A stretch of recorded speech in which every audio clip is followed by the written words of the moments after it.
What's up guys, Psykik here, and today I've got another great knight spawn for you guys. It's also not bad for a paladin and decent for a mage, but I felt my knight benefited the most from it. Welcome to Oramond Hydras. To get to the Hydra spawn, head over to Oramond West and look for a hole to the northwest. Be careful trying to walk here because there may be a lot of Gluth monsters in the way, and even Chora scouts if the raid is going on. Once down the hole, you'll face a couple Hydras and Bog Raiders to the north. Down the next hole is where the hunt begins.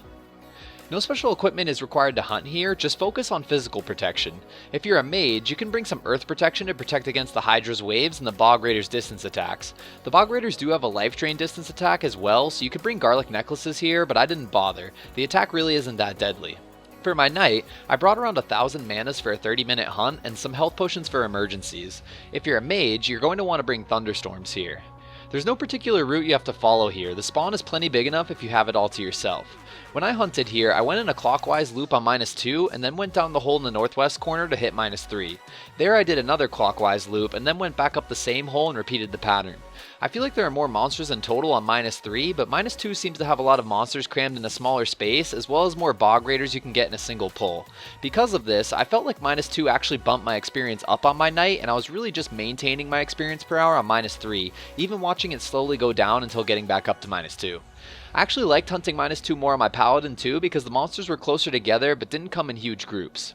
The experience per hour here on my knight was great. Between two hunts I managed to pull around 800k an hour on green stamina with my skills of 116-105 with an axe ring. As always, if you have lower skills you're going to get less experience, which is why I try to compare these spawns to other ones. For example, I felt like this spawn gave as much experience as the Nightmare Ruins in Kralos, so if you like that spawn then you're going to love this one.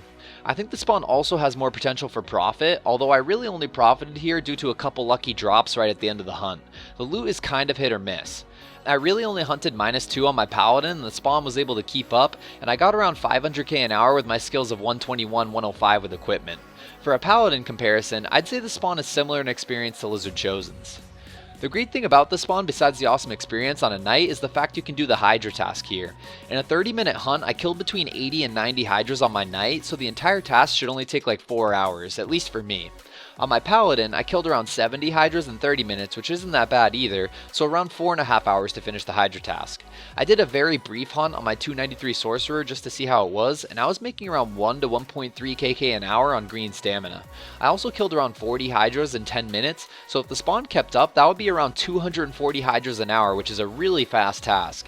I didn't hunt the spawn for long though, so I don't know if I would have maintained that experience and amount of Hydra kills. Overall though, the spawn seems like a great place to grind out points for the killing in the name of quest.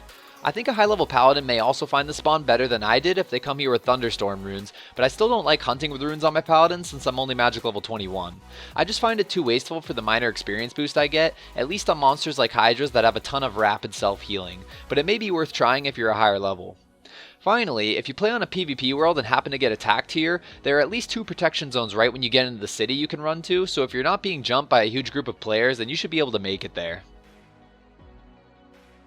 Alright guys, thanks for watching this video on the Oramond Hydras. Even though I mainly hunted this spawn on my knight, it doesn't seem to be a half bad spawn for paladins and mages either, so if you play one of those vocations, feel free to give it a shot. I would recommend 150 plus if you're a knight, maybe 120 plus if you're a paladin, and maybe 150 plus if you're a mage. Again, thanks for watching this video. Follow me on Twitch if you want to see me hunt these spawns live before the videos come out, and I'll see you guys next time.